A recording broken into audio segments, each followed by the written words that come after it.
engagement is not some kind of a soft-headed approach. You need to open up North Korea if there's going to be opportunities for change there. Not everyone in the McCain camp agrees. Some of his advisors have said that regime change should be the policy. And my frustration with that is I haven't seen that policy work either. So I think engagement, there's no real alternative.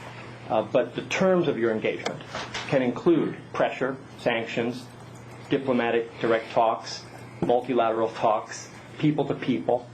We need to use the full toolkit. Thank you. Other questions? Bruce? Thank you. It's good to see you both again. Frank, a question for you to actually follow up on Jack's question about KORUS is you and the senator have said he's not protectionist, that he's in favor of free trade, and yet both you and he have commented on the disparity of the auto sales and said something should be done, but I'm not aware that he's articulated what that is. I was wondering if you could shine the light on whether it would be reopening the KORUS FDA, whether it's managed trade, as some have favored, of we lower the tariff on one South Korean car for every one that is sold in the U.S., whether it's side sweeteners such as TAA or bailout of Detroit. If you could define any of what he would likely do in that case. I know this is the Korean Economic Institute, but I cannot speculate. But the suggestions that you have made are all possible approaches. And I would only hope that because of the importance of the U.S. Korea relationship, that the two countries will find a way forward. I'm sorry, just a quick follow-up. Has the senator defined it anything or not? Again, I'm not an economic advisor, but to the best of my knowledge, he has not been specific beyond talking about key manufacturing sectors such as autos, agriculture, the beef issue, which at the time that he initially announced his opposition, the Korean market was totally closed. When Korea opened a portion of the market to U.S. beef, Senator Obama said that was a step in the right direction. And I believe he's also spoken about either in direct response to KORUS or in more general comments about international trade to the imperative of trade adjustment assistance. But that's beyond that. I'm not familiar with what else you may have said. I have a question for Mike. Would Senator McCain, if elected, meet with Kim Jong-il, because he hasn't said he will not. He criticized Obama for his willingness to meet with Kim Jong-il, especially if the issues raised as part of the formula of action for action, at the end of the day, or somewhere down the road. And also remember, even Bush said he decided statement to end the Korean War and World War IX, and Kim Jong-il. I don't think President Bush ever said he'd meet with Kim Jong-il, though. No, he said he signed it. Bush Well, said he signed it. Sure. I sign things all the time I get in the mail.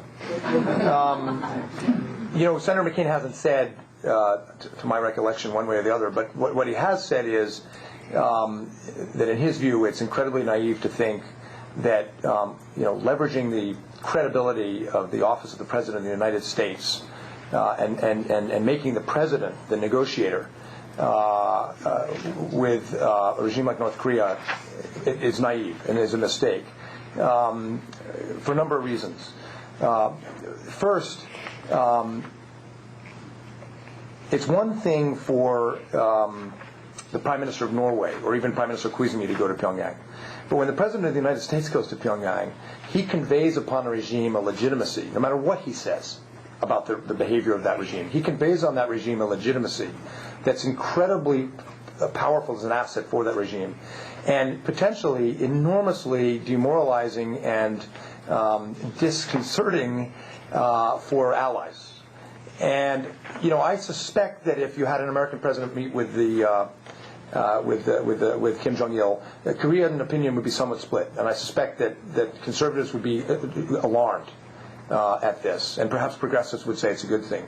In Japan, I think it would be almost universally alarm, and in other parts of the world as well. And you saw some of the EU reaction on Iran, where officials said off the record, people never say these things on the record, but they said off the record to the New York Times, of all places, not exactly John McCain's best friend, that they were concerned that candidates' pledges to meet as president with Iranian leadership would undercut the EU's effort, because these are in many ways not just normal negotiations. It's an enormous gift.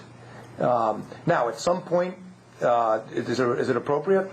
Never say never. I don't know. But it's very hard to see, given North Korea's negotiating behavior to date, how in the term of the next U.S. president they would deliver to a point where it would be worth having the U.S. president stake the office's credibility on that.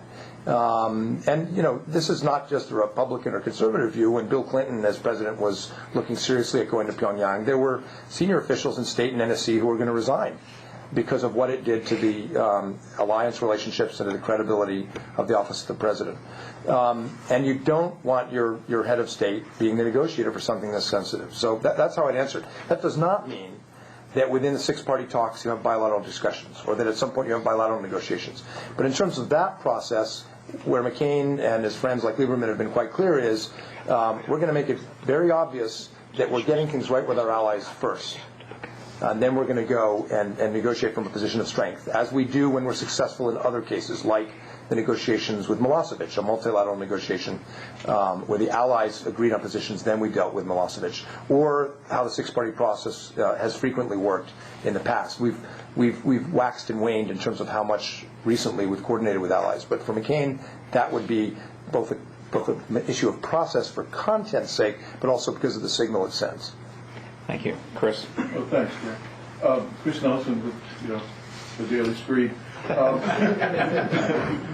Thanks for a great discussion. I think we're all really struck by how when you get down to cases about what you're worried about, with the current six-party situation, all that, you are very similar, and you've almost both endorsed CBID again, which is both interesting and probably music to Chris Hill's ears, right?